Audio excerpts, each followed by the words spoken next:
नमस्कार दोस्तों, मेरे चैनल में आपका स्वागत है। आज की कहानी है कोयला या चंदन, बेटे को पिता की सीख। बहुत समय पहले की बात है। एक आदमी अपने परिवार के साथ खुशी से रहता था। वह बूढ़े हो गए और जब उनका अंतिम समय निकट आया तो उन्होंने अपने बेटे को बुलाया और कहा, बेटा, मैंने अपना पूरा जीवन दुनिया को शिक्षित करने में बिताया है। अब अपने अंतिम क्षणों में मैं तुम्हें कुछ महत्वपूर्ण बात बताना चाहता हूं। यह सुनकर बेटा अपने पिता को ध्यान से देख रहा था। तभी उसके पिता ने कहा, लेकिन उससे पहले जाओ और मेरे लिए कोयले का एक टुकड़ा और चंदन का एक टुकड़ा ले आओ।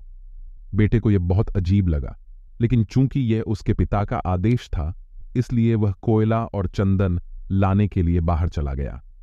वह रसोई में गया, जहां उसे कोयले का एक बड़ा टुकड़ा आसानी से मिल गया। उसने इसे लिया और अपने एक हाथ में पकड़ लिया।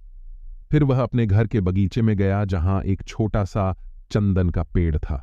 चूंकि उसके एक हाथ में कोयला था, इसलिए उसने दूसरे हाथ से पेड़ से चंदन का एक टुकड़ा तोड़ लिया।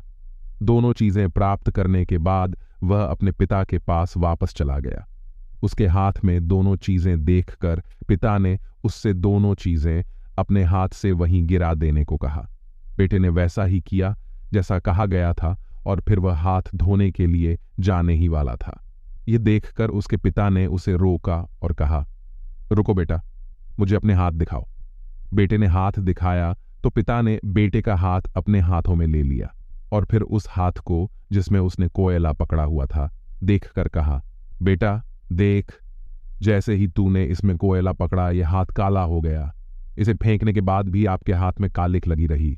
ऐसी होती है गलत लोगों की संगत। उनके साथ रहने से दुख होता है, और अगर वे वहां नहीं हैं तो भी आपको जीवन भर बदनामी, बुरी प्रतिष्ठा का सामना करना पड़ता है। फिर दूसरे हाथ की ओर, जिसमें उसने चंदन पकड़ा हुआ था, देखते हुए पिता ने कहा, दूसरी ओर अच्छे लोगों की संगति इस चंदन के टुकड़े की तरह होती है।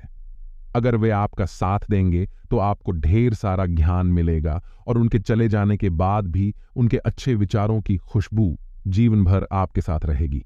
इसलिए सदैव अच्छे लोगों की संगति में रहें। मुझे आशा है कि दोस्तों आपको यह कहानी पसंद आई होगी। अगली कहानी में फिर से मिलेंगे। कृपया मेरे चैनल को सब्सक्राइब करें ताकि आपको और रोचक कहानियां मिलती रहें। धन्यवाद।